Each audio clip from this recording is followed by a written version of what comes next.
Hi, I'm Mike. And I'm Joe. And you're listening to How Many Fingers Am I Holding Up, the podcast, featuring two guys getting crocked and reviewing movies in a weekly podcast form. Except this week, we're not exactly reviewing a movie. Reviewing many movies Yeah. en masse via our opinions on the 88th Academy Awards.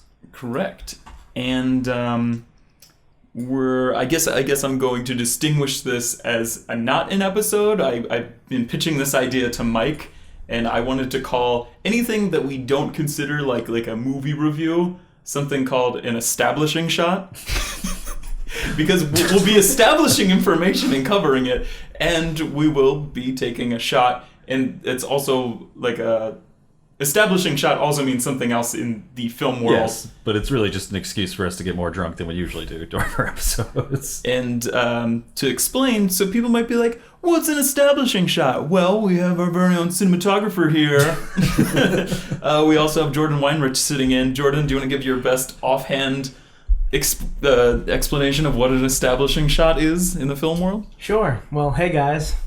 Glad to be back. So an establishing shot is generally a shot that establishes a scene, whether it's a wide shot showing a landscape or a set, a building, just so you have a sense of where the scene is taking place. And now, if you want to explain what we'll be taking a shot of right here.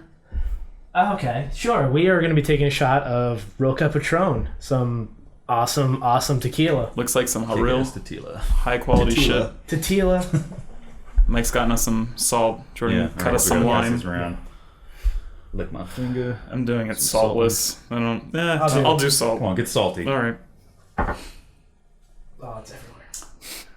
This is also great because it's just going to get us lubed up for the rest of these episodes we're recording today. Yeah, sometimes we'll take a shot anyway, regardless. We're recording at 1:41 p.m. on a Sunday. So this is breakfast. This is brunch right now. What's the order? I always forget the order. It reminds me of like that It's Always Sunny episode. Like this, they're trying to get Dennis Over drunk. and over again. He's like, is it lime then salt? No. Salt shot lime, right? Salt. Okay. Yes, yeah. I believe it. All right. So for the first establishing shot, All right. Here we go. Yep. So salt, tequila, lime. It's fucking smooth. So smooth. It is smooth. I'm It's so a glad lot. we're doing that instead of like vodka or Oh something. my god. That's a lot better than I thought. And Like it's actually like a pleasant shot to take, I feel. that is. Yep. Because tequila has such...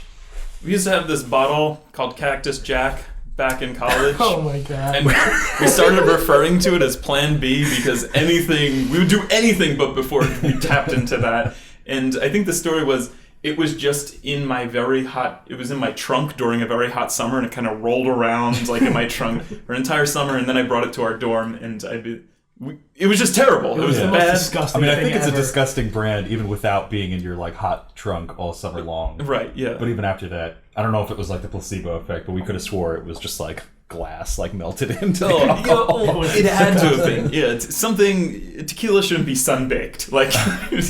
That being said, we still drank a decent amount of that bottle for it being Plan B. Well, Yeah. it was also punishment whenever we played games. Yeah. Yeah, we like to punish ourselves. But if tequila was not enough, we It's also not. have Twisted Tea. I went to the store and I said, I had this one day when it was really hot out and it was really refreshing, but if you take a sip right now, Just some tea on a fine summer's day. it tastes like something that's kind Even of... though it's January. Yeah. It tastes like something Fine Winter's Day. that's like kind of tea, like resembles tea, and also just like grain alcohol. Like, Yeah. so it's not as refreshing anymore. It'll get the job done. Right. It's not bad, but yeah. So before we jump into this, I know I always fucking hijack these conversations, but I think one of the most commonly asked questions when people approach me about this podcast, they're like, is there any rhyme or reason to the films that you and Mike pick? And aside from films like Spectre, which is like we were taking advantage of, it was just being released. Mike and I are also big fans of the franchise of James Bond and Ian Fleming and everything. And like movies like The Night Before, which is, it was a holiday special. We wanted to pick something holiday oriented since it was coming out on Christmas Eve.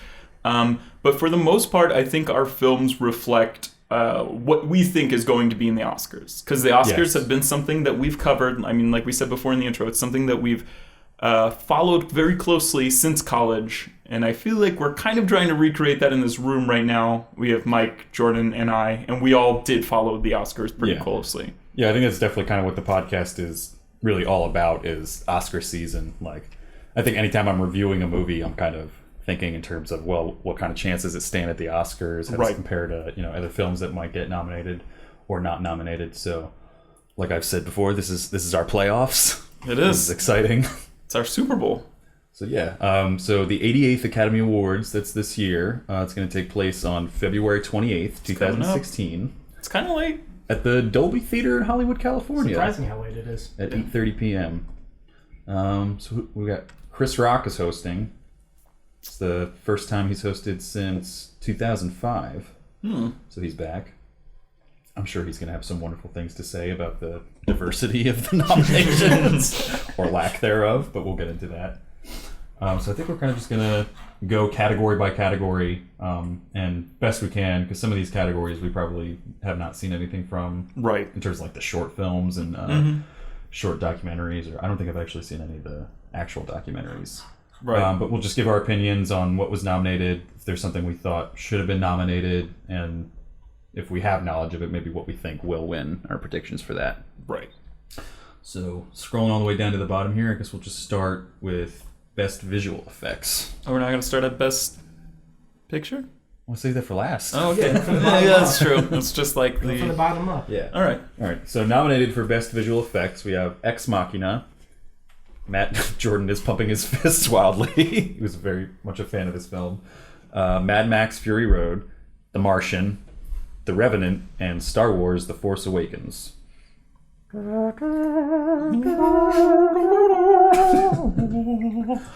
I think they all kind of they make sense here. The Martian might be the only outlier here, just because it didn't really seem like a visually strong movie. Like, Well, I mean... it wasn't bad, but just there was nothing that like blew me away Right, in The yeah. Martian, and I think there were other parts of The Martian that kind of took away from the visuals of it. I don't think it's... It didn't rely. It could have Right.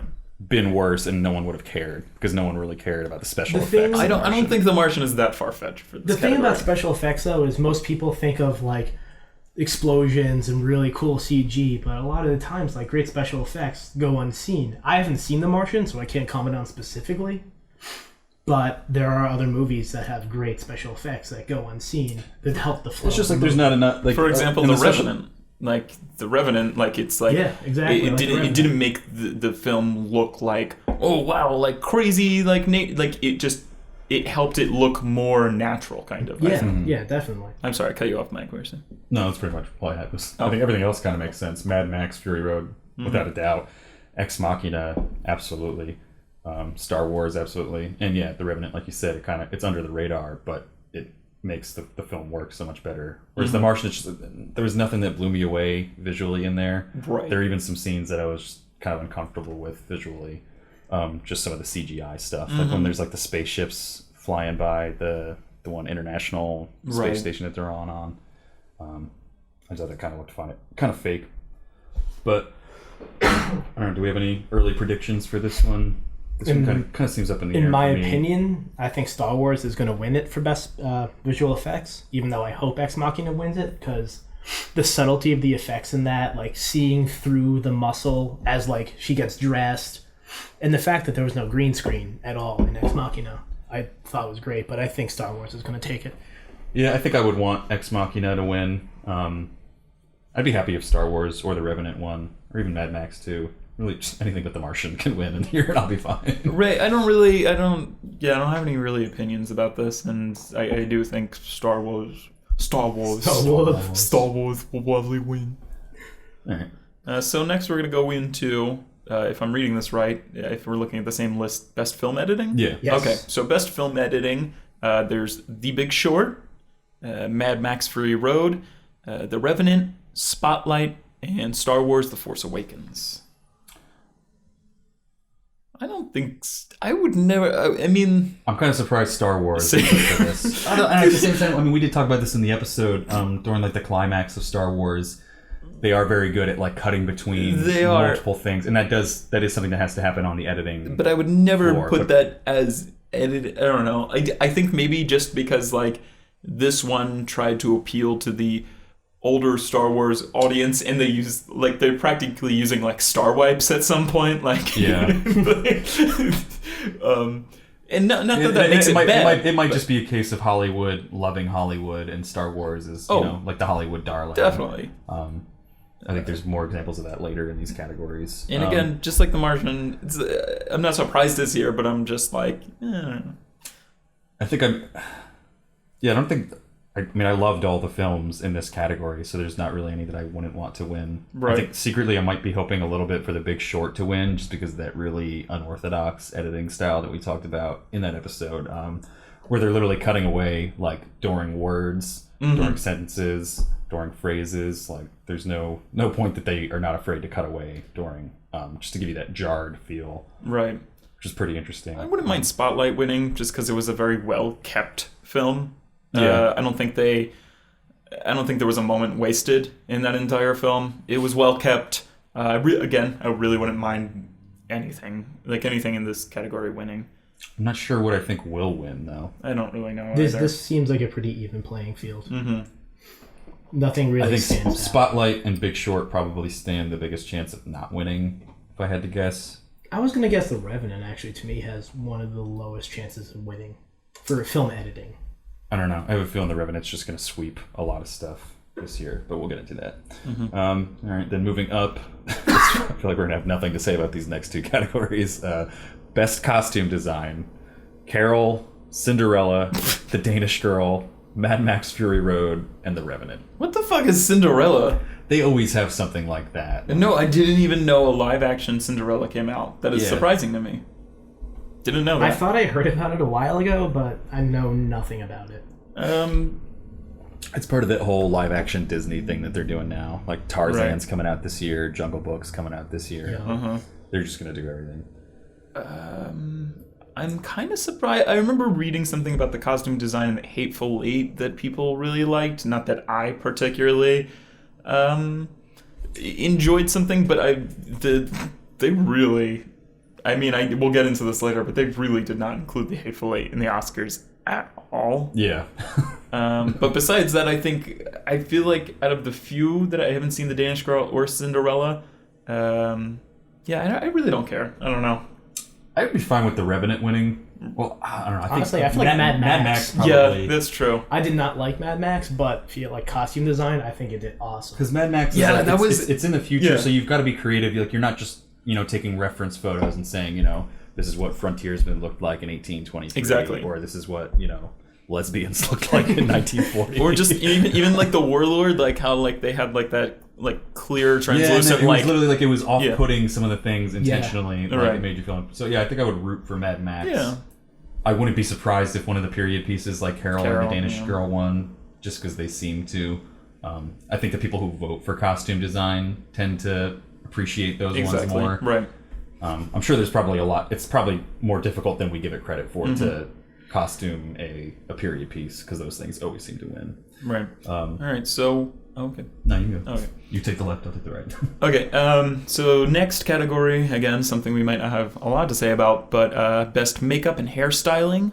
The first is I've never heard of this movie Neither have ever I. until now. I was just cracking up to myself without just reading the title. The 100-year-old man who climbed out the window and disappeared. I have to click on this and see And what then- movie this is. I've never heard of Yeah, this before. We also have Mad Max Fury Road and The What Revenant. is with that poster? And what? Yeah, what is... Okay, so Is it a it's a 2000... Swedish film. A 2013 Swedish comedy film. Third highest grossing Swedish film of all time. Only beaten by The Girl with the Dragon Tattoo And The Girl Who Played with Fire. Wow. Really? Didn't the girl who kicked the hornet's nest didn't beat it? I don't know. Again, Mad Max, very creative. Yeah. I think it it's just like that. The Revenant, it did. Everything looked realistic. Even the Yeah, and they did have to have Tom Hardy with the scalping scars on his character. That looked it was pretty- really well done. And they have to hairstyle the Native Americans in that film as Right. well. I have no idea what the 100-year-old man is about, or what is costume or makeup and hairstyled in that. So maybe he's not actually 100 years Yeah, old, maybe and they just- make him look old. Yeah. And there's only 3 nominations in that. I feel like it has to be pretty good makeup and hairstyling for that to get nominated and not get Definitely. nominated for anything else. Right. Unless they just wanted to throw them a bone, but I mean, they vote separately per category. Like, makeup and hairstyling people vote for this, so it had to be pretty good. But this is I feel like this is the only category that only has 3 nominations. I feel like maybe those ones are so heavily voted and that it was so out of the Or they realm just for weren't others. or enough just didn't get enough votes. I mean, I Right, don't yeah, really there- know how it works. There was definitely some sort of I cutoff. know it there. works for Best Picture, but I'm not sure about the other categories. But I in terms feel of- like it applies like a microcosm of how that happens Yeah. to if I don't know. I think everything else must have got such a small amount of votes that they took these 3. That didn't matter. I think this next category we'll probably have a lot to say about. Definitely. Best cinematography, we have Carol, The Hateful Eight, Mad Max Fury Road, The Revenant, and Sicario or Cesario? How do you say that? I have no clue how to pronounce it. I just I call it don't know either. Cesario. I mean, we have some familiar names in here. Roger Deakins for Sicario. He's usually a perennial Oscar nominee. Mm-hmm. Emmanuel Lubezki, who's won the past 2 years in a row, I believe. What was before Birdman? Tree of Life. Oh, that's right. All right, yeah. So he's won the past 2 years in a row. I would not be surprised if he won for a 3rd year in a row. Are we getting right into that? Then I think, Emmanuel Lubezki is going to. I don't think anyone can touch him, really. I think the other ones are good. Like, I really liked the cinematography in Carol. We'll talk about it more when we review that movie. Right. I just thought it was cool for what could have been just like an Oscar bait period piece movie. They just took some not necessarily risks, but it was just it was kind of filmed like an indie movie and in a cool way. I thought. Hateful Eight, Bridge Spies. It could have been. It's better than Bridge Spies. Hateful Eight was good looking. Hateful Eight really was nicely shot. Yeah, there wasn't a lot going on. I don't think there was a lot of room in terms of ways to be creative, but they captured everything in these wide shots, and they were able to. Right. Yeah, it's a whole different style than Emmanuel Lubezki, which is nice. Hateful Eight is very about character placement. When you're Emmanuel Lubezki is all about it's like movement filming and like a flow. Broadway play almost. Yeah, like, exactly. Because it was just this staged script essentially. It's all about what's in the frame. Mad Max. I mean, just everything about Mad Max is visually overpowering. definitely. I think in a good way. Yeah, And there was I a can lot agree of. with that. I think Jordan's the only one that saw Sicario. Yeah, Cesario. out of the 3 of us, I am the only one who saw that. In my opinion, Ex Machina should have taken its place. It was well shot. Roger Deakins did a very good job, but there was nothing special about it since most action films could be compared to it, in my opinion. Okay. I mean, I haven't seen it. Roger Deakins usually does a phenomenal job, but I have seen Ex Machina, and I would have liked to see that here. I was really hoping for that to show up Me here, too. just because visually that's such a beautiful film, and pretty cool in certain ways. It was definitely for it being shot the way it was shot. Ex Machina, I feel like it should have been in this place. It wasn't as extravagant as The Revenant, but it was more more creative and better than Cesario. And maybe this is something that just comes to mind just because I'm only seeing the films that are like right in front of me right now, or the films that we've reviewed in the past. But I'm a little disappointed or I think like that could have taken the place of Cesario. Could have been like Steve Jobs. I thought that cinematography was very decent. I think there was a lot of bold choices in there, and I wouldn't they all put it paid over off. Ex Machina, having seen Right. both. But I haven't seen Sicario, but from what I hear, Steve Jobs is probably a better choice there. Right, definitely. But I think this is definitely Emmanuel Lubezki. Chivas. He's award to lose. I think he's the best cinematographer we've maybe ever seen. Yeah, and he has a very distinct style. Like, He- I can alright, see yeah. shots in a trailer and be like, all right, this is a Chivo movie. Right. So, The style is very, very distinct where everything flows. It's a lot of movement. Instead of wide shots, it's a lot of following, tracking shots. Everything like all handheld, shoulder rig, all of that, Steadicam. He masters it very well, especially in what was that movie? Birdman last year. and he's shooting like a film a year, and it's starting to be almost multiple films a year. He's It is. such It is high multiple demand. films a year. He's And he never like lets up. Like he's like the equivalent of some sort of insert sports metaphor in here, Yeah. like a team that always wins. Like he's just that good. well, he's like a master of motion, I think, on camera and off camera, just in terms of always working. But Right. then on camera, his shots are just, I think of Tree of Life especially, where it just feels like one big carousel, gosh, just yeah. moving around. And then Birdman literally edited to feel like a continuous one-take movie. Mm-hmm. And then this, not so much either of those, but there's still great motion in all Right. these shots, and just he knows how to pace a movie in terms of how fast the camera is moving in certain ways. On top of that, he's also extremely good at framing. I mean, like, I don't think any of us really like To the Wonder, but all the composition in that movie was incredible. And I Yeah. think even after Jordan saw The Revenant, he said, like, what's it called? I feel like I feel like Emmanuel Lubezki makes these directors. Like he Yeah. made, like, you know, Iranuto, or however you say his name. Yeah. And who directed Tree of Life? Terrence Malick. Malick. Terrence Malick. And you can even say that for the guy who did Gravity, Cuarón. Alfonso Cuarón, yeah. Yeah. So yeah, I feel like he does. He makes these directors almost through his cinematography. Yeah, I really hope he and Inaruto, or Inarutu, I don't know how you pronounce his name. I hope they keep Inarritu? collaborating, because their last two films have been really great. They have. Yeah, they have. Right, I'm so- glad he's doing another Terrence Malick film as well. So I'm going to jump into Best Production Design. Up for this is Bridge of Spies, The Danish Girl, Mad Max Fury Road, The Martian, and The Revenant. We were looking at this up before, just because the name is kind of almost seems like vague to me. Right. It used to be called Best Art Direction. I think they changed it just with the advent of like motion capture and 3D technology and stuff like Right. that, where something is not necessarily made as much as it's just designed and produced, you know, for some of Yeah. these more special effects driven movies. Even though there's not a crazy amount of those in the category this year. Yeah, there isn't. I mean, I guess you No. just have to kind of judge it based on like the overall It's feel very of different. the movie. All the movies are very different. They I are. mean, because A Martian is probably a lot of... Oh, Mad Max is the most special effects in the category. Revenant, I mean, the production design, a lot of it is... Nature. yeah. Mother Earth should be up for that one. The award goes to Mother Earth.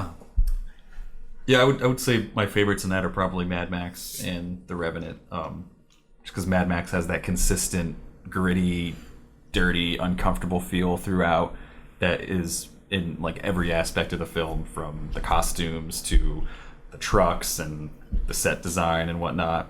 Definitely. And then The Revenant, yeah, is pretty much just nature, but it is consistent and well directed, I guess, In art-wise like throughout. in that way, like, I'm kind of literal in a lot of sense. To me, like, if there was an award for best location scouting, I would love The Revenant to take that, but I feel like there was a lot less design in The Revenant than, like, say, like Mad Max. right.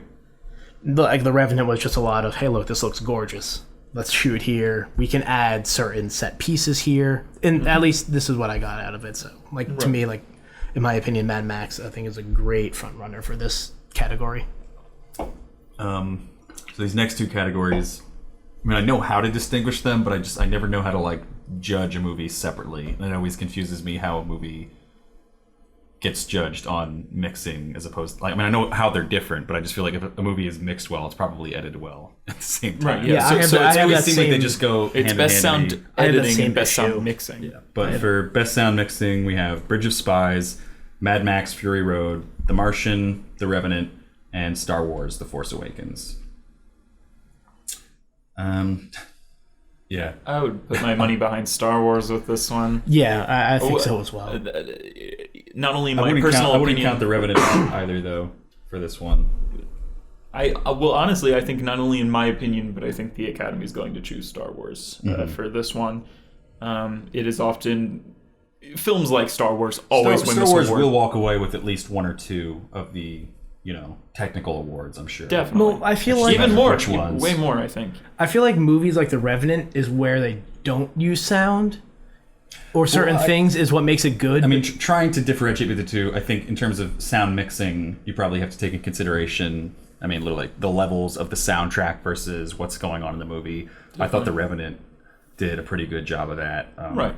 It's been a while since I've seen the other ones, so it's hard to think of something as specific as like how the sound was mixed.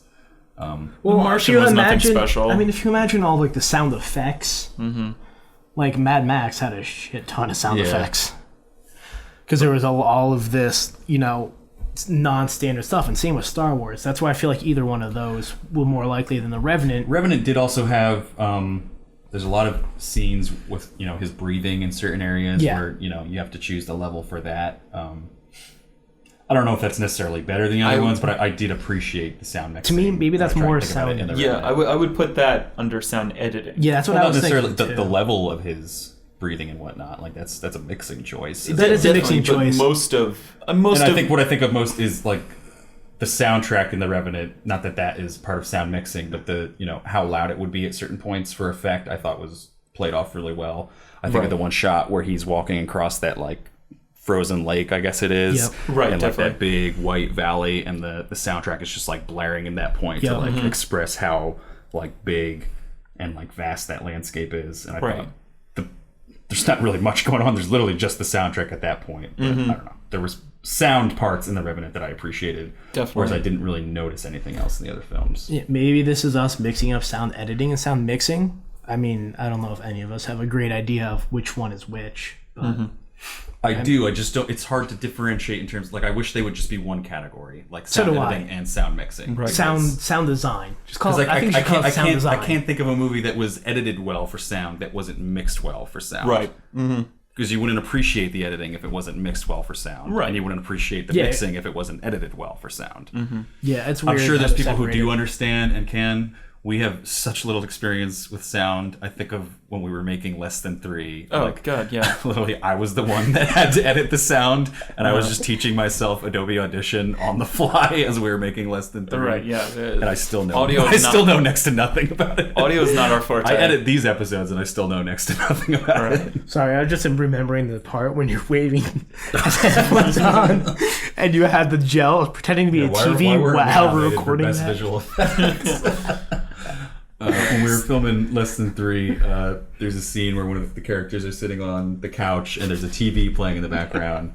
And we thought the best way to get the TV light on their It's face. still a good way. Yeah, rather than like Right. filming something and actually playing it on the TV, I just stood in front of a light with gels and would, red light, blue light, red light, blue light. It was just like some Yeah. weird like traffic controller just like flashing no, these it gels was. in front With of this these light. big, like, over-the-ear headphones on, with like standing right next to him, and like, it doing It took like two so jobs long at to once. film that scene just because Joe and Nick kept laughing at the visual of me doing that. Because we were on screen, we're like in front of the camera, and we're like, "Oh God, we're never gonna get through this," because we're looking directly at Mike, who's just you did look like I think I was also doing sound for that too. Yeah, so I you had were. the Yeah, you headphones have the on. giant over-the-ear headphones you on. did You were look so like serious. some like, really bizarre air traffic control person.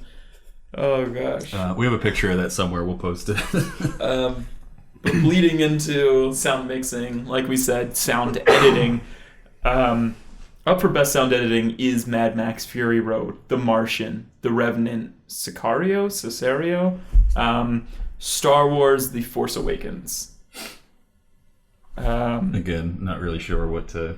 Again, I Won't mean, be surprised I'm sure if Star Wars, Star The Wars will Revenant, win or Mad at Max least one of walks these. away. If sound effects is part of sound editing, then Star Wars to me. But I don't know where sound effects fits into sound mixing or sound editing. But this So- this is the one I personally would lean more towards The Revenant for, like what Mike was saying, with the breathing is phenomenal. Yeah, just there were the way, artistic choices. or in yeah, Revenant. even like when I'm trying not to bring visual into this, but when like the camera's kind of like leaning up towards the tops of the trees, and you can hear the trees kind of like shift in the wind. It's like, oh, it's it takes you to what nature sounds like.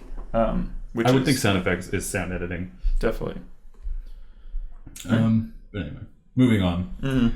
Probably one of the biggest travesties is going to occur in this next category. Oh gosh, don't even get me started. Best original song. We have "Earned It" from 50 Shades of Grey, "Manta Ray" from Racing Extinction, "Simple Song No. 3" from Youth, "Till It Happens to You" from The Hunting Ground, and "Writings on the Wall" from Spectre.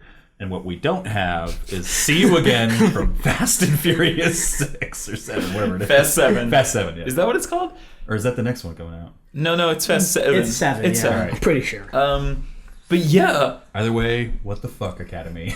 we have which had like a enormous, like, looking aside from Paul Walker has always been some sort of inside joke between these friends, but we definitely, and it's still a joke, but we all definitely felt the gravity of when he died. Yeah. Yeah, of course. And that song, before the movie came out or anything, like skyrocketed on the Billboard charts. It became like this like America nationally mourning Paul Walker anthem, which I've never seen. It was a tribute to Paul Walker. Which you've never seen any sort of response to like the death of a Hollywood star like that before. I feel like there was no song about like any other like bigger star that's like died. Heath Ledger or anything like that.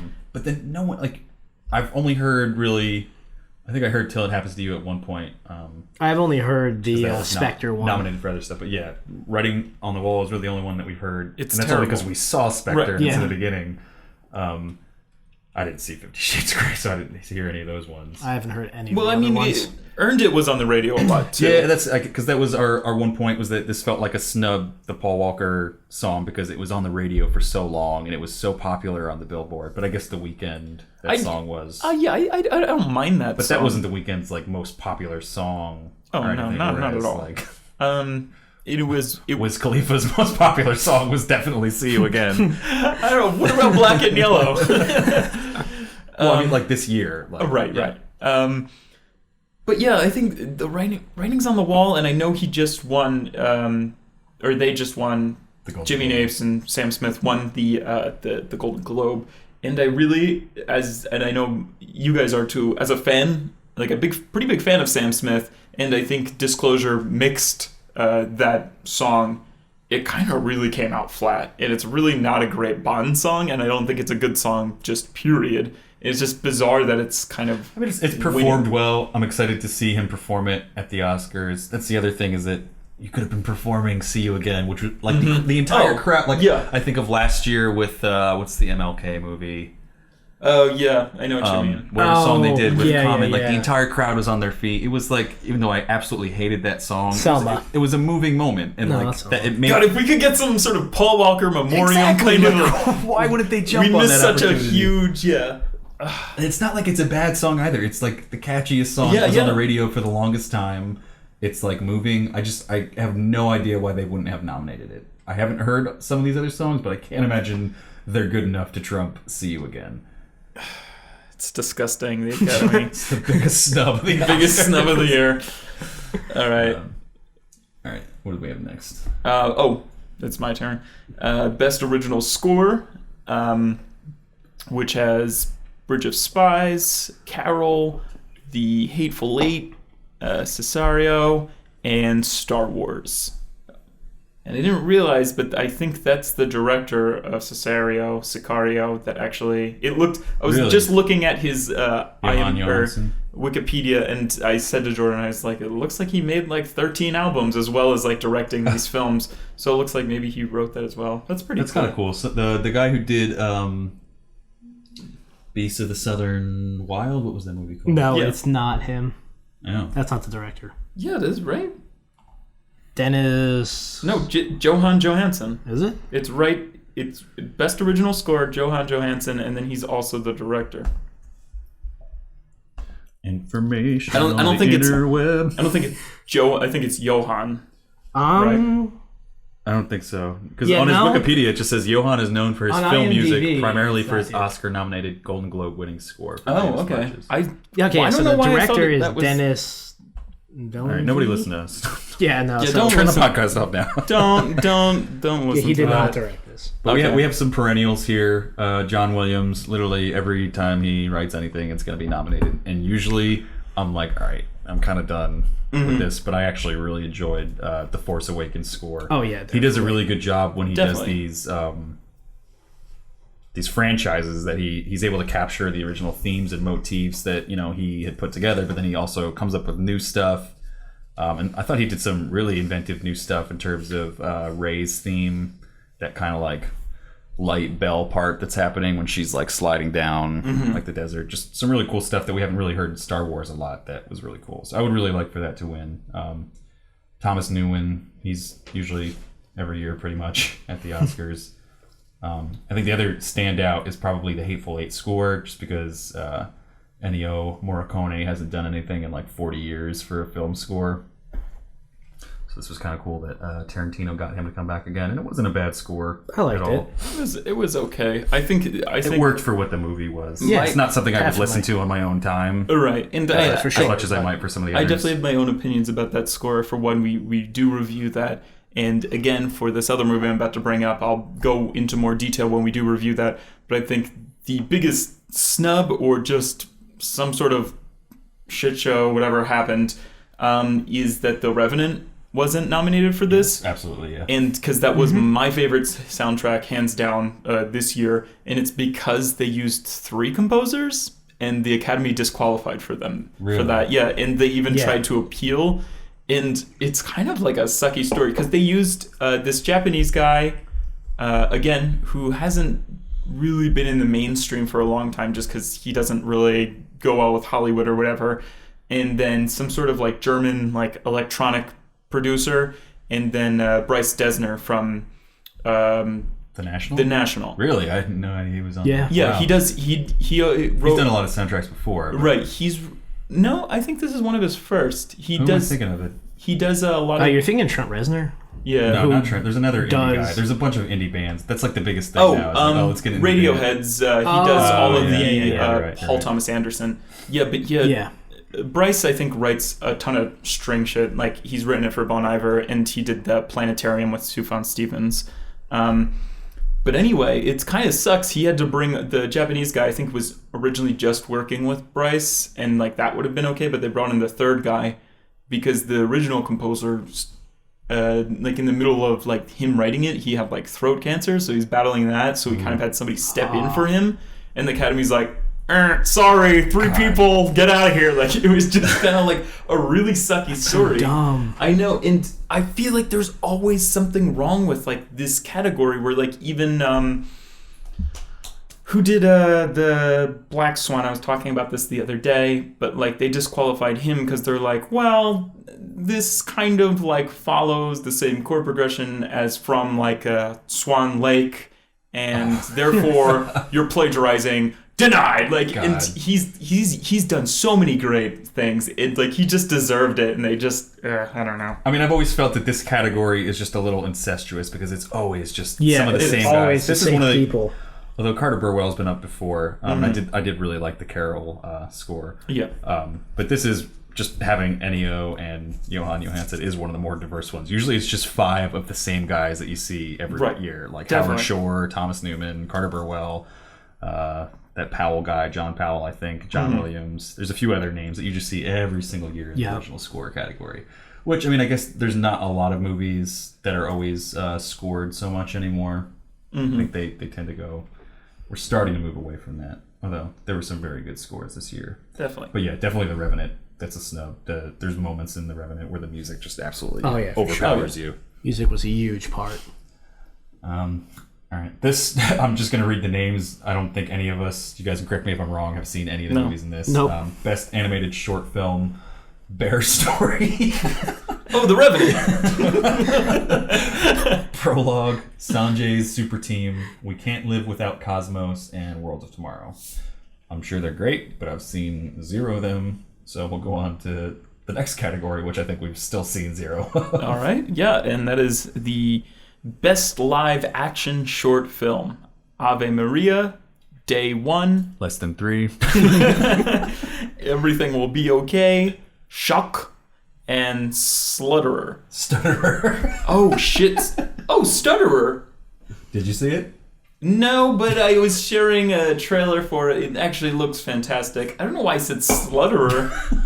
that didn't even, like, slut didn't even enter my... There's just, like, a kind of, like, glare on my screen. And I actually... Okay, I've seen trailers for Ave Maria and Stutterer. Yeah, they both look great. So... All right. I think this is probably another category. A lot of the shorts we just never have time to get around to. Best documentary short subject: Body Team 12, Chow Beyond the Lines or Show, Claude Lanzmann's Spectres of the Shoah, A Girl in the River, The Price of Forgiveness, and Last Day of Freedom. All right, and I got nothing. Yep. and then we have best documentary feature length, and we have Amy, Cartel Land, The Look of Silence, What Happened, Miss Simone, and Winter on Fire, Ukraine's Fight for Freedom. The only ones I've really heard anything about are Amy, Right. which I think was one of the early front runners. Definitely. Not that it's necessarily fallen off. Mm-hmm. I've heard something about What Happened, Miss Simone. I've heard a lot about that on NPR. I think those latter two are actually Netflix produced films. Oh, okay. No, yeah, I heard a lot about Amy. I mean, I haven't seen these others, so I can't really call anything a snub, but the only real documentary I saw this year that was sort of trending for a while was Going Clear, which I was the hell? Yeah, I was that's kind of hoping right, that... yeah. I mean, I haven't seen the others, so I don't know if they're better, but Going Clear was a fantastic documentary on HBO about Scientology and all the That's kind of a stuff damn that goes shame on with that that's not up there. It might have been up for Golden Globes, maybe. Did they have a documentary thing? No. I don't know. Either way, they didn't nominate it. But another category we probably haven't seen. Oh, I think you saw one of these, Joe. Mm-hmm. Best foreign language film: Embrace of the Serpent, Mustang, Son of Saul, Thebe, and A War. Yeah, I mean, I'm also pretty familiar with Son of Saul. I've seen clips in the trailer. It looks good. I still need to watch it. Mustang, I was watching online because I saw a trailer for it. Was very intrigued. Was very good. It was literally taken down, I'm assuming, as I was watching because I saw the first third of it, and then it just, like, the link was broken all of a sudden. Mustang's really great. It's about just, I don't even know what country that's in. I guess in France. Turkey. It's in Turkish. It's So it's a French French made film Right. in Turkish. based in Turkey. based in Turkey, and again, it's just about sort of a couple that has all girls, and they're a little promiscuous just for like a young age, and in that culture that's very frowned upon, and it's about the parents trying to control that, and just also about the girls being sort of not understanding why cultures like this, and them being sort of... The only one I've really heard anything about, besides you talking to us about Mustang, is Son of Saul. And I've heard that that's pretty much Son of Saul's category to lose in this one. It's I read about it all the time. Again, I watched clips from it. It looks fantastic. All right. And we got... For Best Animated Feature Film, we have Anomalisa, Boy in the World, Inside Out, Shaun the Sheep Movie, and When Marnie Was There. And I know everybody at this table has seen Anomalisa, and I was pretty... I thought that was gonna kind of be like the one to lose against, or whatever you keep saying, Mike. But I think it's Inside Out. Yeah, I think so too. No, I think Inside Out's going to take I it. haven't seen Inside Out. I haven't seen Inside Out either. Would but I love to think review that at some point, but I don't know. Is that Pixar or is that It is Disney? Pixar. Disney Pixar. no, it's Pixar. I think that dinosaur Yeah, one. and is those- not- Yeah, and Pixar always is like the front runner. I guess if there was a sleeper, not necessarily a sleeper, but I think the only competition it probably has is Anomalisa, or When Marnie Was There is Studio Ghibli, I believe. Right. Even though Oh, is it? I don't think it's directly Hayao Miyazaki. Yeah, no, that's it's not his name, directly him, but it's but made it under is that Studio studio. Ghibli. Oh, I gotta so watch that then. That could potentially, I guess, give it some competition, but again, Or the Shaun the only Sheep. thing I've seen in this is, I guess Shaun the Sheep for The like claymation. Wallace and Gromit.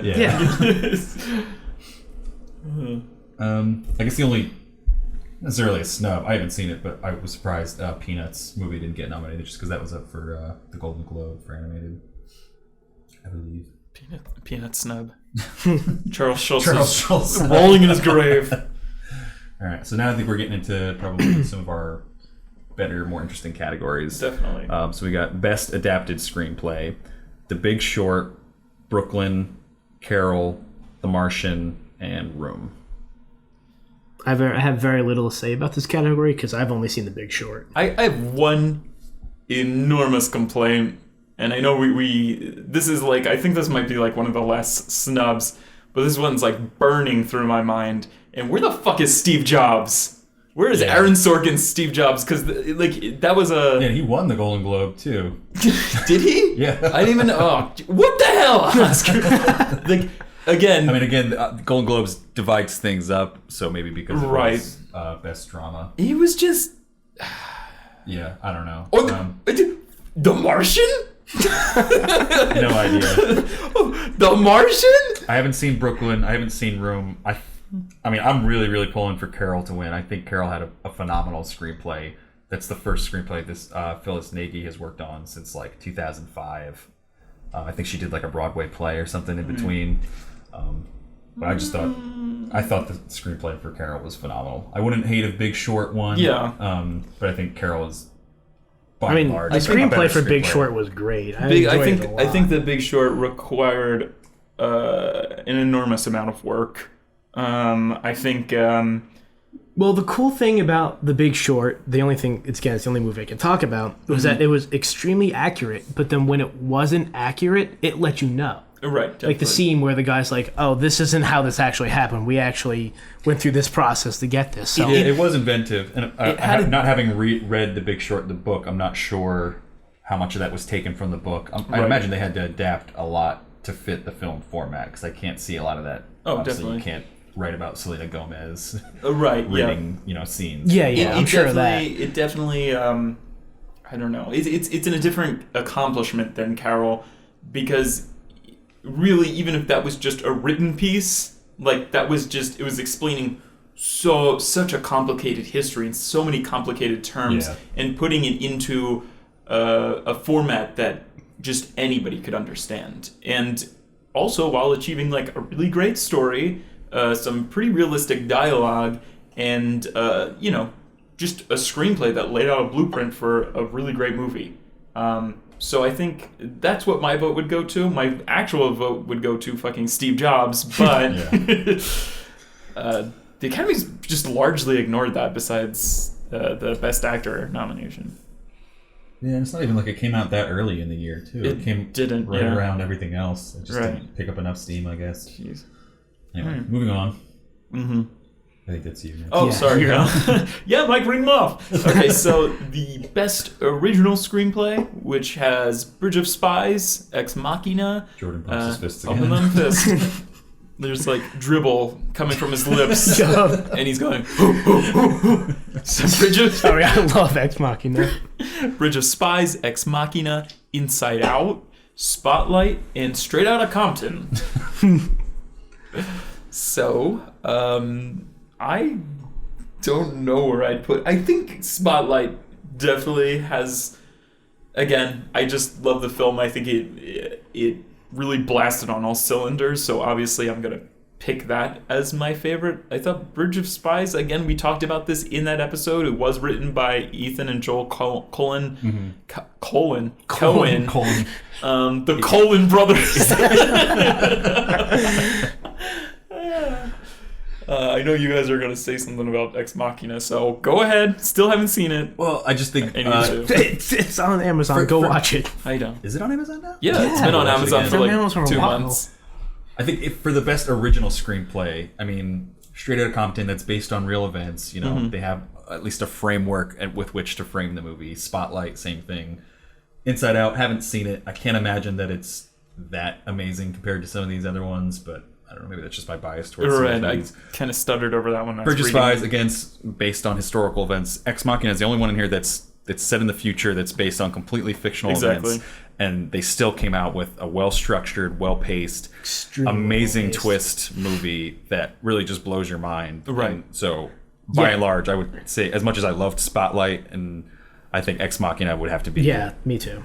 in this one. Definitely, I agree. Ex Machina. It keeps you guessing the entire time, and they have a lot of, because of the content of the movie, which is basically just Domhnall Gleeson's character talking to this robot, essentially, trying to figure out if she actually has AI or not, or if it's just an illusion. There's a lot of philosophical talks and stuff like that is really inventive and really well done, and yeah, just Ex Machina, definitely the best screenplay in my mind of this year. So I'm very disappointed if it lost.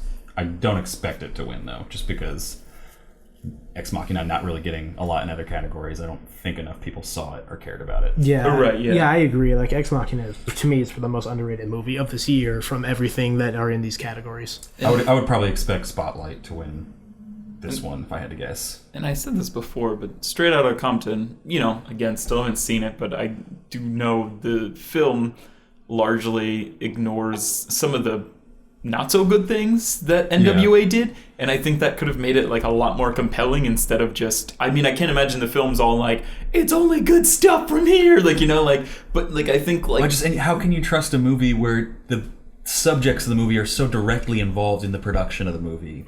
Exactly. Yeah. Like when you have Ice Cube's son starring in it, and Ice Cube, I think he was a producer probably for the movie. Mm-hmm. I don't know that for sure, but I think I remember reading that. Oh, definitely. Without a doubt, he was involved definitely in the production of the movie in some way, and that has to weigh into people's minds, especially in the screenplay when they're writing, like, Ice Cube is alive, and he's going to read this. Right, in the Hollywood the guy who said kill the police is gonna... Or just like their not great treatment of women and everything. I don't know.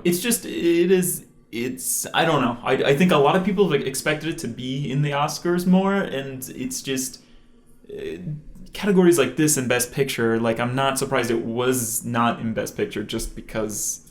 I'm even surprised it was in this, though, just because there was such controversy about what was intentionally left out of this movie. Exactly. That made news for weeks while it was on top of the box office. Right. So that's kind of surprising to me. Yeah. Anyway, moving on. Best Supporting Actress. We got Jennifer Jason Leigh for The Hateful Eight, Rooney Mara for Carol, Rachel McAdams for Spotlight, Alicia Vikander for The Danish Girl, and Kate Winslet for Steve Jobs. So, early favorites. I'm going to start with who I don't think should be here, and I didn't realize two of these people were here. One of them was Kate Winslet, who she won the Golden Globe for this. Yeah, no, I saw that. But, if you listen to that review, I do mention her character. I just don't like it at all. I think she, again, there had to be some sort of filming schedule sort of thing where, like, her accent completely changes between two acts. Mm-hmm. And I just thought that was it threw me off to the point where I thought she was a completely different character. And to be nominated for Best Actress, or Best Supporting Actress, I think that's kind of wild, in my opinion. I know. Well, obviously, enough people. We'll get into this more later. I think this was not a great year in terms of roles for any kind of minority in general, women included. I think they weren't really at the forefront. A lot of these movies, besides maybe like Carol and Joy and stuff like that, they were. I think the supporting actress, there's a lot of them, but there's really a lot of like. Well, there was that movie Suffragette, I think, as well.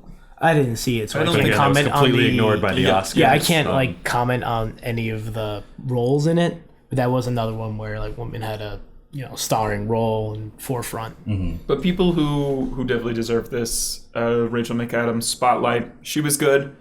Again, maybe I'm just biased because I love that movie. And Rooney Mara, just one of the best actresses there is. Probably my favorite actress at this point right now, because Carol, it's not that crazy of a role. She really doesn't have to do. Exactly. It's not a character role. It's an emotion role where she's just playing human emotion, but she does it so well, just in every little facial expression and just the way.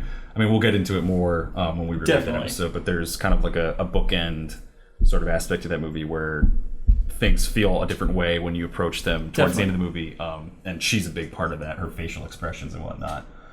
Jennifer Jason Leigh, I don't hate that. I thought she was good. In that role. I personally didn't like that character at all. Haven't seen No, I didn't. I think she did like the character well, but but yeah, I didn't like she the character played it well. either. I thought. Right, yeah. I mean, I don't like any of the characters in that. That was a more of a I liked directorial choice, but one I mean, character in that movie. That's about it. All right. Is that everything that everybody? Is that everybody's? Yeah, I piece mean, that I've they only want? seen people hate. I don't hate the Kate Winslet nomination. I mean, I think if you listen to her talk in real life, that is a pretty distant accent from what she actually talks like, and I think her portrayal. I do agree that her accent morphs a little bit throughout the movie. It got worse. I didn't think it was as noticeable as you thought it was, Right. and I do believe that she portrayed some really great emotions in that, and Definitely. a lot of the pivotal emotional scenes are kind of instigated by her character and her emotional portrayals. So I don't hate that at all. But if I had to trade off, like I would put Steve Jobs in other categories, obviously, before I would put her in this. But I wouldn't be surprised if she won. So just brace yourself for that, Joe. No, definitely, yeah. I mean, it's the Oscars, and anything could go anyway. I would absolutely root for Rooney Mara for that role. Oh, definitely. Okay, so for Best Supporting Actor, we have Christian Bale in The Big Short, Tom Hardy in The Revenant, Mark Ruffalo in Spotlight, Mark Rylance in Bridge of Spies, and Sylvester Stallone in Creed.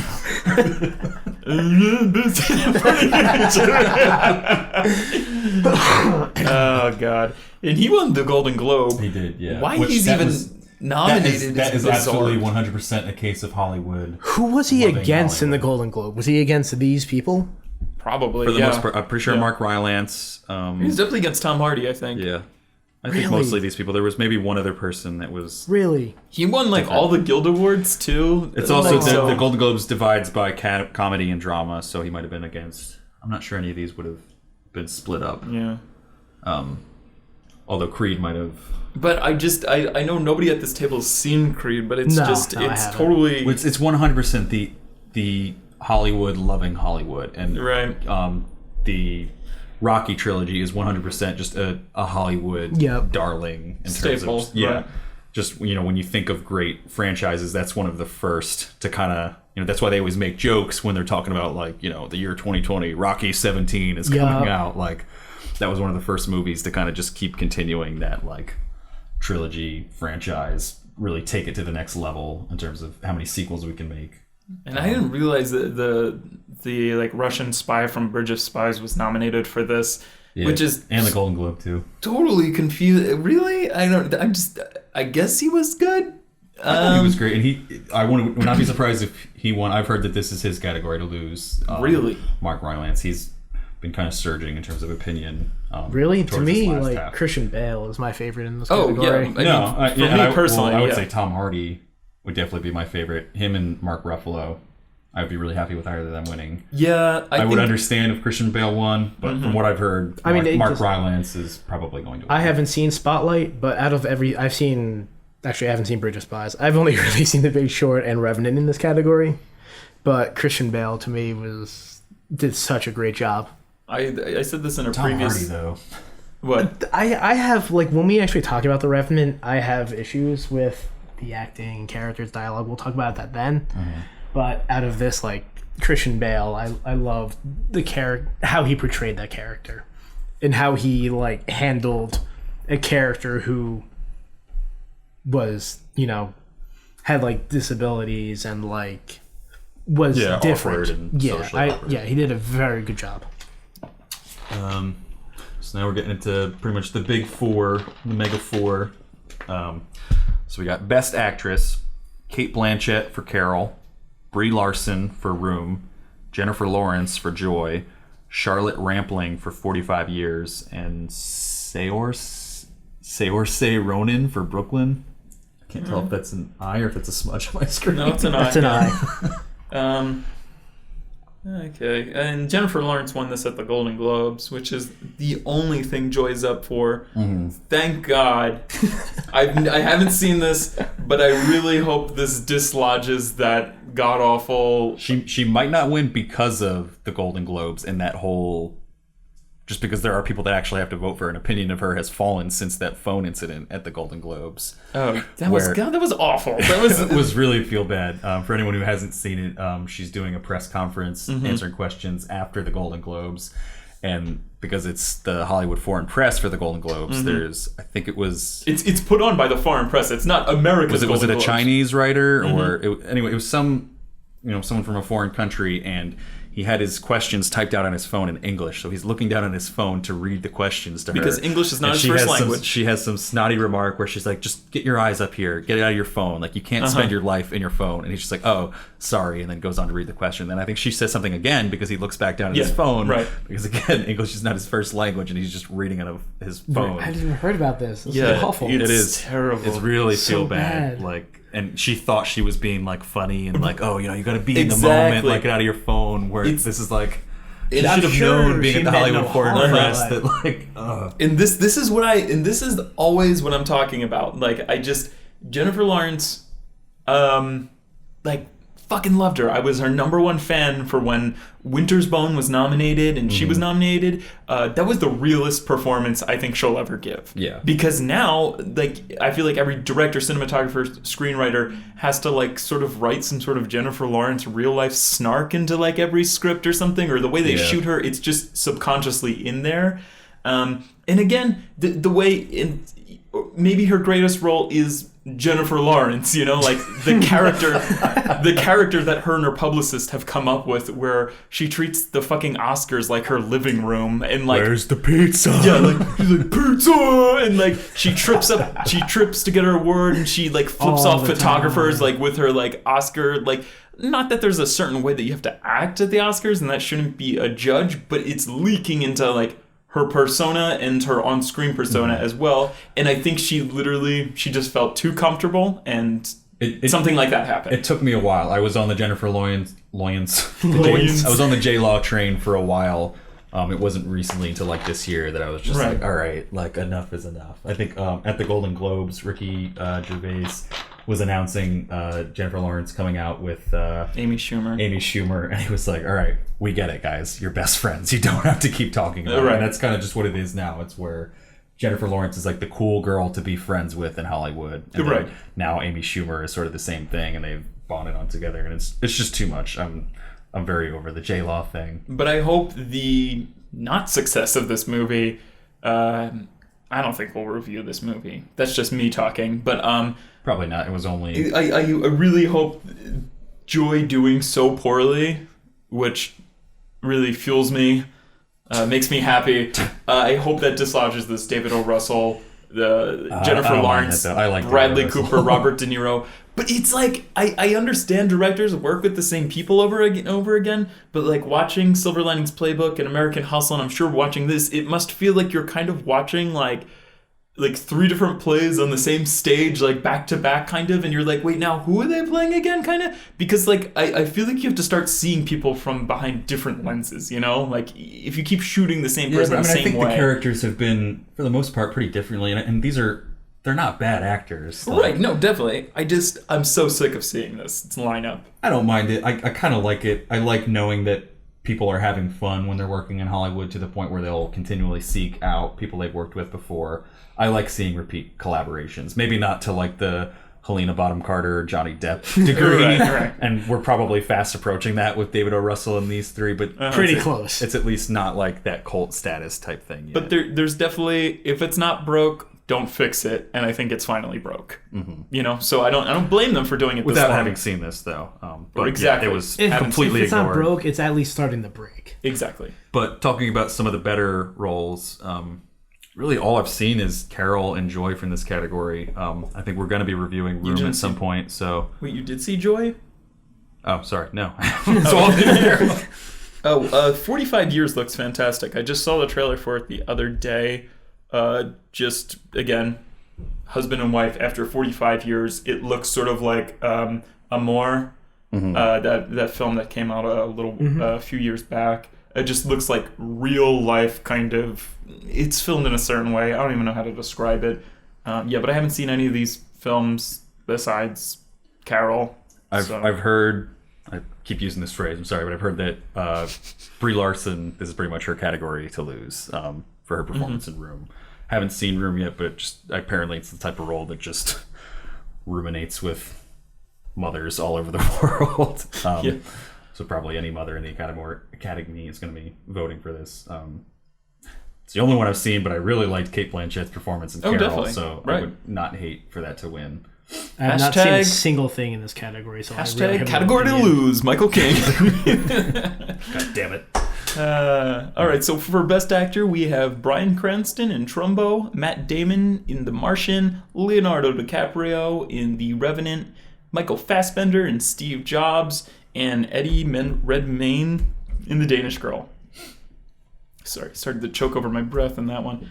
Really happy that Fassbender was honored for this, Same. even if Steve Jobs was largely ignored in the rest of the categories, because he definitely was a huge part of why we enjoyed that film. Mm-hmm. He's fantastic. Really not happy that Matt Damon was nominated for this. Even when we reviewed that, I thought his performance was good, but compared to some of the other performances this year, like Michael Keaton in Spotlight, like how is that not nominated, but Matt Damon is? Or, Yeah. I mean, I feel like even like Tom Hanks in Bridge of Spies, I would take over Matt Damon from The Martian. Yeah.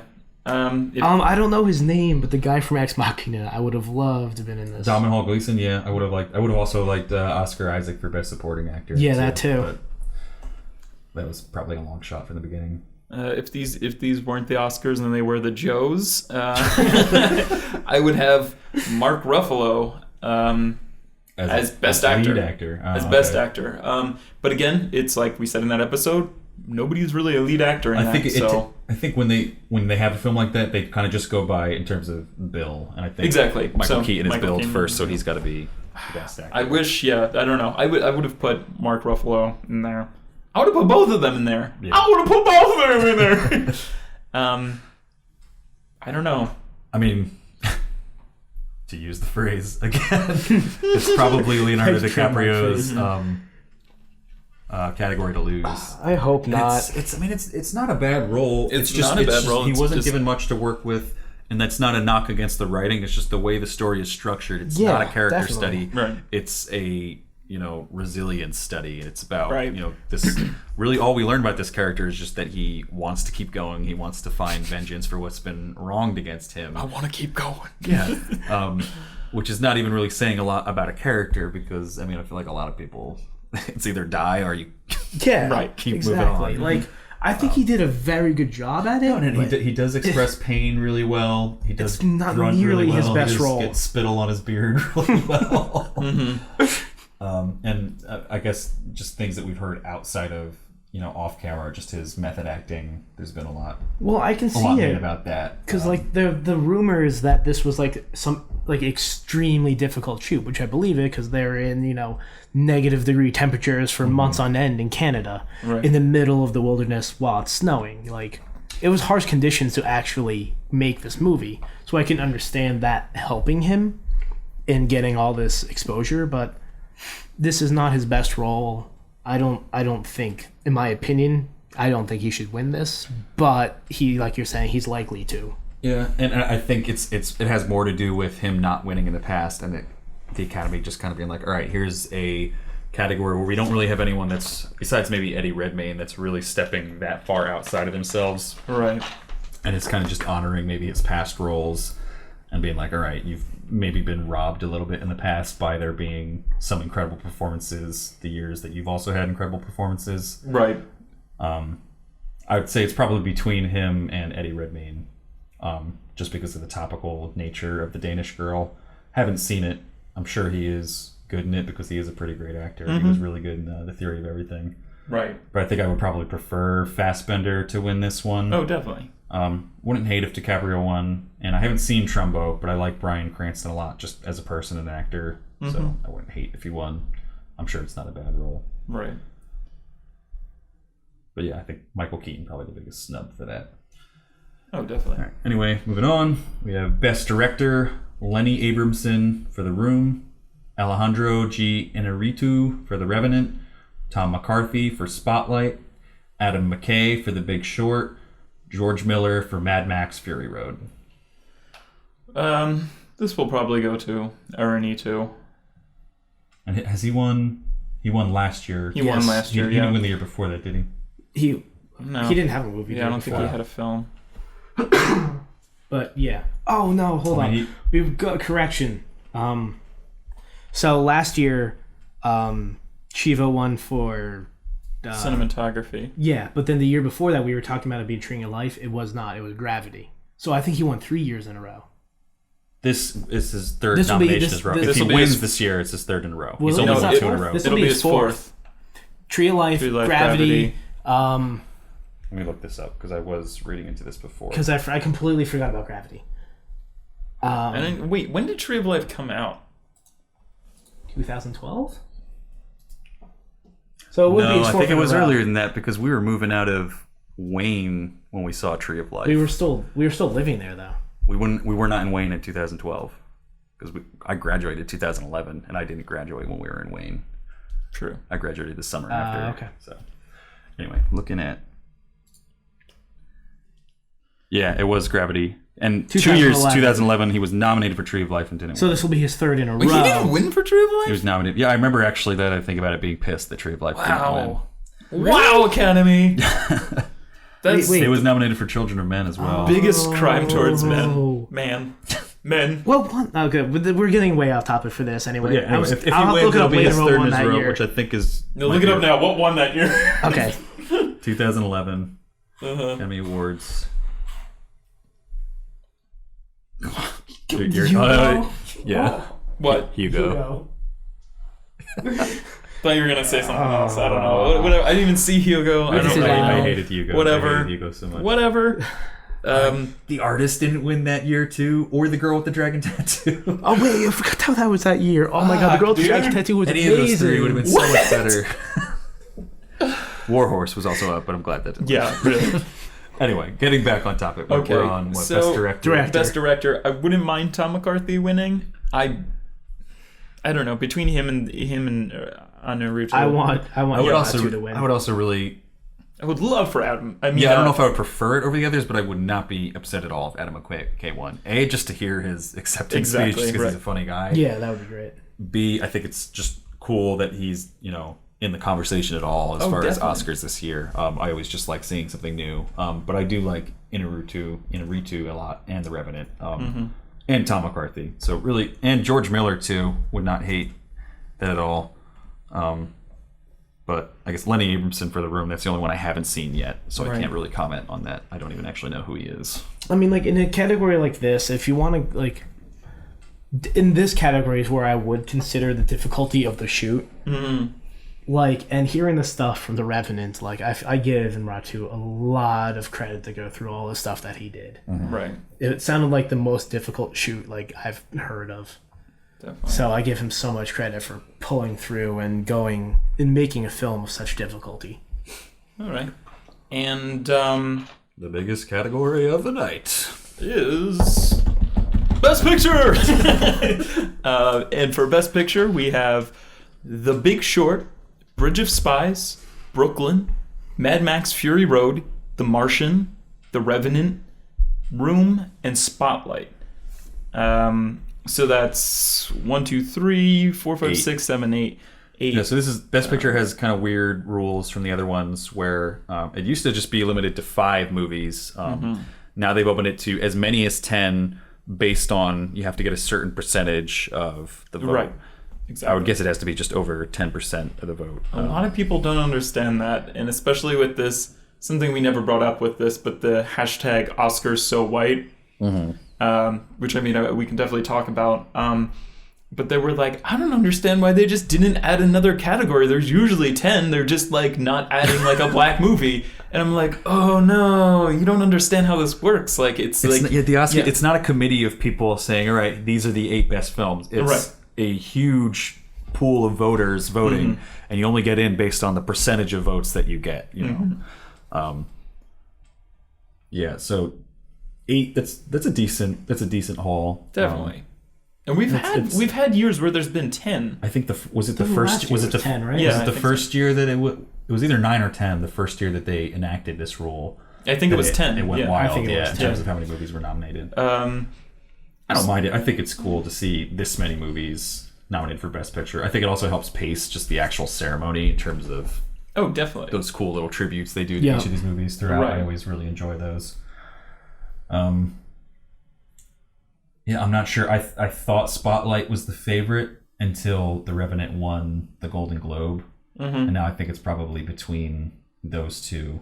I agree with that. Possibly trending more towards The Revenant just because of how successful it was at the Golden Globes. Yeah, I think it picked up the most nominations. I think 12. Yeah. Yeah, and then the second biggest amount was Mad Max, which is kind of a surprise. It's a surprise to me. Well, it's. I mean, I think Well, there's always it tends to be movies that are well done, but also just like technically crazy in terms of visuals and sounds and whatnot. Like, But I thought there was like a 0% chance that they were going to have Star Wars up there, though. You know, like. yeah, but I think I agree with that, yeah. Mad Max is more like compact and concise and just like focused definitely. than Star Wars is. As much as I loved Star Wars, Right. I just Mad remember Max is easier to say. This is what Mad Max is about. This is what happens in the movie. You know, this is the feel of Mad Max. It's easier to categorize, I believe, than Star Wars. But it's also still like it's an interesting film to be nominated because it is like a revamped series, kind of. You know, Mad Max is, which essentially Star Wars is. But I mean, I know what you're saying. I want to applaud us because there's 8 films here nominated. This kind of like wraps back to the beginning. 6 of these we've seen and have either reviewed or are about to record today for an episode for review, and we had selected them before the nominations actually came out on Thursday. So pretty good job of deciding what was going to be up. And the only ones that really we missed on were ones we knew we were going to miss on in terms of like Star Wars. I didn't think stood a real chance, although I was hoping, and there was a little I didn't think there was glimmer of any hope. chance. But like Spectre, like I said, Night Before, we knew that wasn't Mockingjay. We knew that wasn't going to be up. This kind of wraps around to the intro, and also the I think me and Mike literally had enough foresight to be like, all right, either Carol or Brooklyn. It's probably not going to be both. One of them is going to be up for Best Picture, and I think we happened to just bet the wrong 50-50 side. And most people would agree that Carol was a pretty big snub for Best Picture. Definitely. I would definitely be in that boat. Without having seen Brooklyn and Room, maybe they are better than Carol. I'm not sure. But Room, when the fuck did that even come out? Like, I never saw any sort of release. Room, I'd have to look this up again. And then I'm not sure if I read it correctly, but I had heard at one point that it was the lowest grossing Best Picture nominee. I don't know if it's just in the most recent time or if they've adjusted for inflation. Right. But it only grossed like $5 million, something like that. Like literally nobody saw this movie in terms of like compared to other movies. I don't think it came out like was any it theaters near me. Was it a wide release or a selected World release? premiere at the Telluride Film Festival on September 4th, 2015, before being given a limited release in the United States on October 16th. Was there any wide release? I don't know if it literally ever had a wide release. No, I don't think it doesn't have a wide I don't release. think Didn't say it. Yeah. I don't think Anomalisa will ever have a wide release. It ended up grossing $6.3 million. at Did the it make box more office. than Anomalisa? Because I can bet that. I think Anomalisa might have made less. Anomalisa Room was- came out Anomalisa- months and that's months true. ago. Anomalisa Yeah. wasn't nominated for Best Picture. That's true. Right. That's something that always. Never mind. I would because that's not the case. I'm gonna take back what I was gonna say. Never mind. But yeah, and then I mean, Room never came out anywhere near me, and then I had a feeling it was going to be up for Best Picture, but I was also just not interested at all in the film. I'm still not. I mean, I'm probably going to see it. We're probably going to see it because it's up for Best Picture, Definitely. but I'm just I'm gonna not try and find super interested. Yeah, I can't find the exact quote where I read that, so I can't verify whether it was just over a certain span of time or of all time, Right. adjusted for inflation. But anyway, 6.3 million. That's not a lot for a gross. Not net, at all. Gross. Like All I have I to don't know say how is, much. I don't know how much it cost to make this movie. I don't know if it was a loss up until that point. but to put it up for Best Picture, this movie better be fire. You know, I would assume it's got to be pretty good, just if that few people saw it and it still came up with enough of a percentage. You know what I'm saying? I feel like it was a gigantic book too. It was like I'm sure it was a bestseller. Yeah. it was like, I'm not sure, but like I feel like Oprah's book club. Like I'm talking like millions of copies sold. So Where do we go for Budget. anyway, That might be in production. No. while we're at it, I brought it up before, and I just want to know everybody's opinions about it. I don't know if you guys actually want to get into this, but the hashtag that I was talking about before, the Oscars so white. Yeah. No, I do want to get into that. Okay. I mean, I guess I'll start or whatever. I think has good intentions. But I think to aim at the Oscars is a little like the Oscars give out awards; they don't make the movies per se. It's indicative of a. I think Well, it is a serious problem in just the industry itself. Right. It's kind of, I mean, yeah, the Oscars, they don't make the movies, but they are also voted for by people in the industry. Right. Who, you know, Definitely. who can be seeing, you know, I guess this is the second year in a row probably. Did it happen last year or was it the year before? what. That there was no white, or no, No, there's I plenty think- of white, no black I think there was- I think it was the year actors before. or actresses I think it was the nominated. year before, because last year wasn't it But like a bunch last like year, people I think from Selma? the Martin Luther, the Selma. I thought he was. No, because I think it was a snub that he didn't get nominated last Right, year. no, but he was. Was that last year or was that? Selma was last year, I believe. Yeah. Okay. So then maybe it was last year. And did 12 Years a Slave come out the same year? No, that's Was because that I the thought year like they were before? talking about that when 12 Years a Slave came out, which was the year before, right? I think the last big disappointment was I think it was definitely last year The Selma, because yeah. the director of Selma was Oh yeah, considered yeah, a yeah, yeah, huge yeah, yeah. snub. The director. I thought we were talking about that actor. well both. I think. I think. I think the actor 2014 was here. up. I don't think the actor was up. Best actor: Steve Carell, Bradley Cooper, Benedict Cumberbatch, Michael Keaton. Yeah. I And think Eddie the Redmayne. actor was the biggest snub. But I don't think. Well, I don't think there was The in director, any of the I- major yeah, roles. right. I don't think anyone of color was nominated. My favorite Looking is through- yeah, I don't see anybody. Yeah. And no one for director. And I mean you Selma was up for best Yeah, picture. yeah, that's true. That was last year. I mean, you do. It was you, for Selma. You do bring up a good point where it is like the people who are in the industry are doing the voting, but I also think aiming at this just sort of blank award ceremony isn't like, you know, it's kind of like taking 50 ping pong balls and spray painting one black and then having like a blindfolded guy Well, I mean, pick it's- 10. It's like, and then blaming him for not picking a black one. I think if and again, this like sort of gains some sort of like attention because like, you know, it's the Oscar nominees and, you know, this is what better way to, you know, sort of like get the whatever out word there. yeah. I would compare it more. It's kind of like a "don't shoot the messenger" type thing. Exactly. Like the Oscars didn't make these movies, but the people who vote on the Oscars do, and they have seen, you know, what's happened the past few years, where there's, or you know, past forever Right. in the history of the Oscars, where there are not a lot of people of color nominated for these major roles. And it should be incumbent upon them, after seeing the results of what they voted for, to say, all right, we are people in this industry. We have to go out and make these roles and make it, you know, easier and better for people of color to succeed in Hollywood. And clearly they haven't. Right. Because these roles just aren't out there. The movies just aren't out there. And when they are largely overlooked. And again, it's harder to go after these than, I guess it's easier to just be like the government or like, you know, Yeah. the academies. But I think if you went after individual studios, there might actually be change. Because the studios are the people Again, being like... the Oscars, you know, even though they are technically made up of these Right. people, they don't make the decisions in terms of the ceremony and whatnot. Mm-hmm. And yeah, we do have Chris Rock hosting, and I do hope that he does bring attention to not necessarily the hashtag, but just the phenomena of not having a single person of color nominated in any of these major categories. And it's, again, I think it speaks more to there not being really great roles offered or given to people of color in these categories. I think it's also just Well, a part of it is, I mean, production studios thinking like, this isn't marketable, kind of like Yeah. thing. well, yeah, that is a big thing, but then now Star Wars definitely flipped that around. Star Wars is like the Definitely. most profitable film with, you know, great female lead and black actor as leads. Yeah.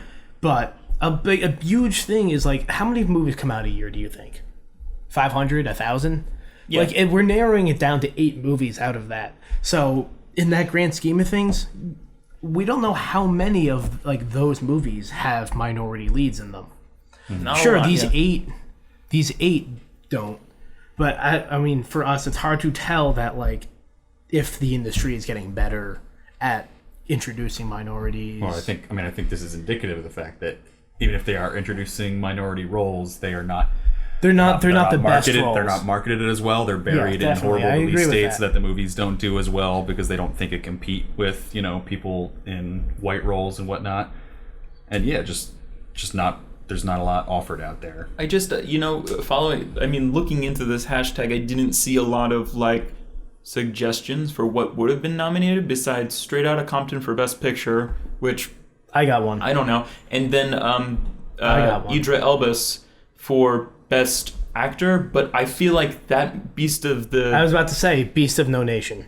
that movie was completely ignored all around Beast of together. No Nation should Yeah. have been in here. I think I really enjoyed that. But it movie. was just like largely ignored anyway. It was. I feel like That's what I was going to say. I Beast find of it No hard to Nation. take, not necessarily the hashtag, but just the criticism in its of itself. Not necessarily just for this phenomena of there not being people of color, but just anytime certain people criticize the Oscars, like, well, why wasn't this nominated? And I just want to be like, well, did you see the other movies that were nominated? Right. Because a lot of times they are, decent movies that are nominated. It's not like we're putting like the Peanuts movie up for like, Best Picture over Straight Outta Compton or something like that. Like these are some great movies that are up here.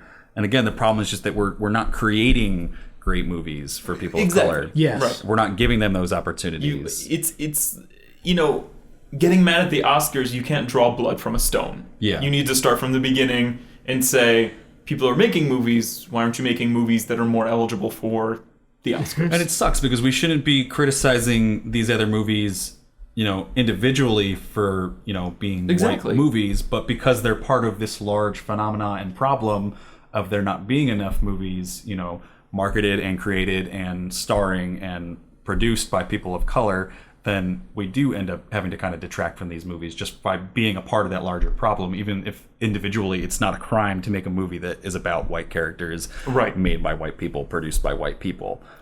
But when nobody's doing it and no one's willing to step up and do it and offer those things, it is kind of a problem. And it Yeah. sucks that we have to criticize, what are great acts of cinema Right. because they're not, doing other things. Right. So I think it casts a negative light on just the entirety of cinema in general, just through this hashtag. It does.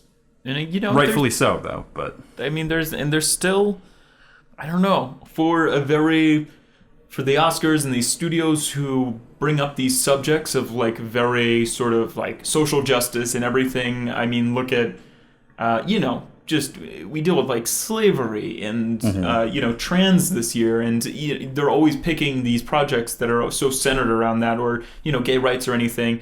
It's just kind of backwards how just sort of old-timey the industry is, where women still aren't making the same wages that men are. Yeah.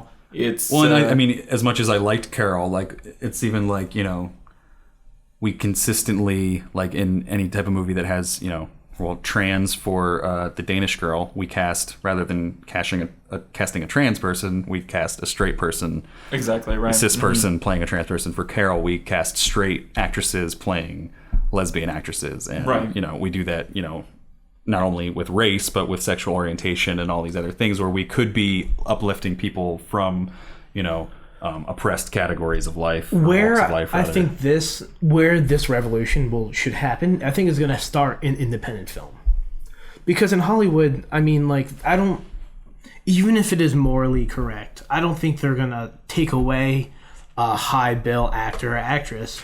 Well, yeah, and to that's the thing. replace them. They're not when they cast Carol or when they cast the Danish Girl, they're not thinking, fuck the lesbians, fuck the transgender people. They're thinking Kate Blanchett and Rooney Mara. Yeah. That pulls. They're thinking Yeah, Eddie they're gonna pull Redmayne. Exactly. That pulls. And So again, they're the problem good. comes It's not from just not like- necessarily the studio for their choice as much as it is for, we haven't uplifted people of color as much. We haven't uplifted people of other sexual orientations or gender orientations. I don't know what the right word for that is. We haven't uplifted them enough where they are high billing actresses and actors that can pull simply for their name rather than the role that they're being cast in. So it's kind of our problem. Yeah, it's kind of your fault. I think it's gonna have to come through independent film. I think it's gonna we'll start to see independent film incorporate, if someone needs to play a homosexual person, they'll start to hire real homosexual people, transgender people. I think it's going to start to happen in independent film first, And it has then happened in it's certain gonna, things. They'll I think get of- experience. They'll start to bake their name and start to come up. It's hard to very few Hollywood films will take a no-name person, put him in the lead. Yeah. So I think they're gonna have to start to build up. It has started to happen in TV. I think of Orange is the New Black. Right. There's Yeah, quite, same in quite a TV. few homosexual characters in that. Transgender, Transparent casts a few actual transgender people. Right. I think it's created by a transgender woman, if I'm not mistaken. No, it's just her dad is actually like that. okay. Yeah, Well, someone who's experienced it at definitely. least. Yeah. So we have seen some of those changes in TV. Hopefully that starts to bleed through into film. I think so. As soon as more of these people in independent film and TV start to get a bigger name for themselves, I think they'll start to get bigger, better roles. So it is happening, but maybe just not as fast as we really kind of. I don't think it's happen. gonna. I don't think it's gonna happen overnight because Because it would be big nice risk. to have, to look at the best picture category and not have to, basically degrade these movies for things that are outside of the movie making itself. Like, it would be nice to not feel guilty looking at these movies and think, oh, well, what did we not include? It'd be nice to just judge them on the movies they are themselves. And that doesn't happen until there's inclusion in all categories, throughout the industry. But just to get kind of back to Best Picture as a category itself, maybe we should talk about what we think will win in this category to kind of close it out. I think you mentioned that The Revenant's pulling ahead. I still think Spotlight's going to come through. Revenant is definitely a close second, but I still think Spotlight is just a favorite. I think the Academy and everybody within it is, I can't see anything else in here. I would be very surprised. Yeah. If anything else won Big besides Short, those two, Bridge of Spies, no way. Brooklyn, haven't seen it. Would be very surprised. Has not been a lot of buzz.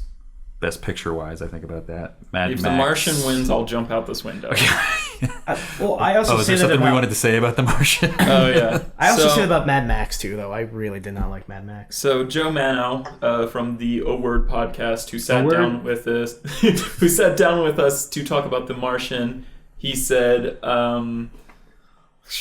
when you're recording one of these episodes, and he actually doesn't know we're recording an episode like this, he just thinks we're recording normal ones. He says, "Can you please voice my annoyance in The Martian winning Best Comedy or Musical at the Golden Globes? It's a goddamn disgrace." Let the people know, son. Let the people know. So that's been a word from The old Joe Word Mano. podcast. We let him know. Uh, I would also be very, very pissed if The Martian won. If that or But Mad I don't think we have Max. to worry about that. I'm pretty sure it's just between The Revenant and Spotlight.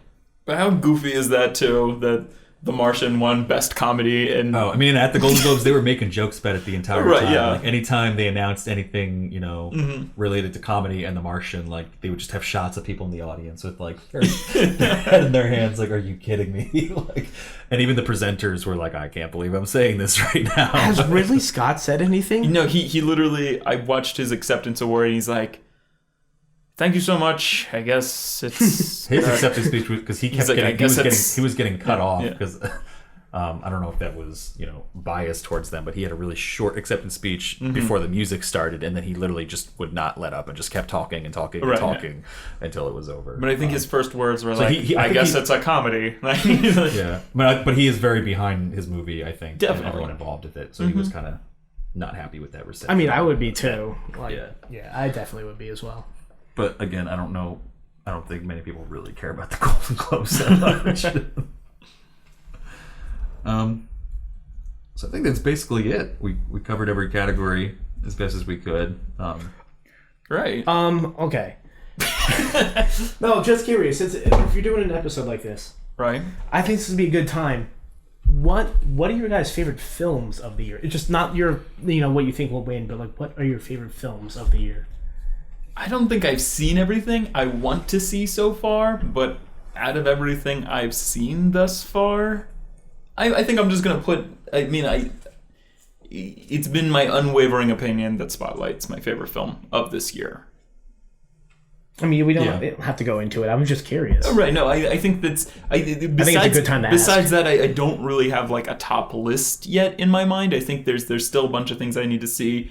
Unwavering, Spotlight, The Revenant definitely falls somewhere behind that, and then I don't really know how I'd ordered any of the other films. Yeah, I'm not sure of a specific order, but I would think probably the best 5 I saw this year. Spotlight's definitely up there. Ex Machina is definitely up there. The Revenant. I'd probably put Star Wars up there. Right. I would probably either put Mad Max or Carol up there. I really, really enjoyed Carol. So I think Good. Yeah. just having seen that recently, I would put that up there. It's been a while since I saw Mad Max. Yeah. But then, there's still movies I really enjoyed outside of that as well. I know we differ on this, but I really enjoyed Bridge of Spies, Steve Jobs. The more I let it sit and kind of ruminate with me, I've grown to like it more after Right. the fact. Big Short obviously was a great movie. Well, Oh, definitely. I mean, I think overall it was just a pretty good movie, pretty good year for film in general. It was, yeah. There's not a lot that I felt like was a disgrace for being nominated. Mm-hmm. Besides maybe The Martian. But even that, like, it wasn't like I didn't think The Was it- Martian it was a wasn't like horrible a movie. terrible I film, think right. it's out of its league with these other movies, and it didn't seem like a movie that was even trying to really be an Oscar film, and just somehow ended up here and doesn't really know what to do with itself. Right. It doesn't seem like a movie that really deserves that kind of honor, especially over other movies like Carol not being Definitely. Yeah, I nominated for can Best Picture. Just kind of looking at like in terms of the number of nominations, The Revenant took the lead with 12. I think we talked about this before. The next closest one was Mad Max with 10, and then The Martian with 7. Jesus. And then just other varieties of 6, 5, 4, 3, and 2. I would probably expect The Revenant, just based on nominations, to probably come away with the most wins. Maybe Spotlight could be competition for most wins as well. And just Mad Max and Star Wars, just because of their leg up in terms of the technical categories. I would probably expect those to lead the pack. But I think we're probably winding down here at an Definitely. hour and 35 Oh, minutes. Jesus. I think I was walking to the bathroom. Mike's like, how long do you want to make this? I was like, I don't know, the shortest 10 minutes. And then I sat back down and I was like, are we going to do like... Times 8. Right, yeah. I don't think we could have read all of these nominations. Yeah, there's a lot to We cover. covered every single nomination that's going down in the Oscars, so that did take a while. But, We analyze the Oscars, so you don't have to. right. But, I guess, what better time than to sign out? Let's do a last plug, or an initial first Oh, plug true. for Jordan. Yeah, We Jordan, have plugged him yeah. in previous episodes, but you Yeah. can find all his photography work on jordanweinrich.com. That's WEINRICH. Yeah, That's- please come that's check short. it out. I love to show off my work. So. Oh yeah, talk about the gallery you're about to be featured in, because that's pretty cool. Oh yeah. Okay. So this year I've been attempting to get into art galleries, and I'm actually currently in one right now in South Carolina at the SE Center for Photography for abstract work. Very nice. So if we have any South Carolina listeners, Yep. And actually, I forget what they call me, but they spelled my name wrong there, so it'll be hard to find me. Jordan. No, it's like Einrich. Heinrich. Jordan Heinrich. The next one starts February 8th in Hudson, New York. It's at the Upstream Gallery, and it's Photography Takes Over 2016. Nice. So congratulations to Jordan on that. And A small applause. yes. A small applause. And the award goes to Jordan Weinrich. Thank you, guys. Just going to sign off here, so thanks for listening All right. to our Oscars reaction episode. Breaking down films, Signing Oscar off nominations, for How Many Fingers, the social podcast. justice. I'm Mike. I'm Joe. Bye-bye. See you later.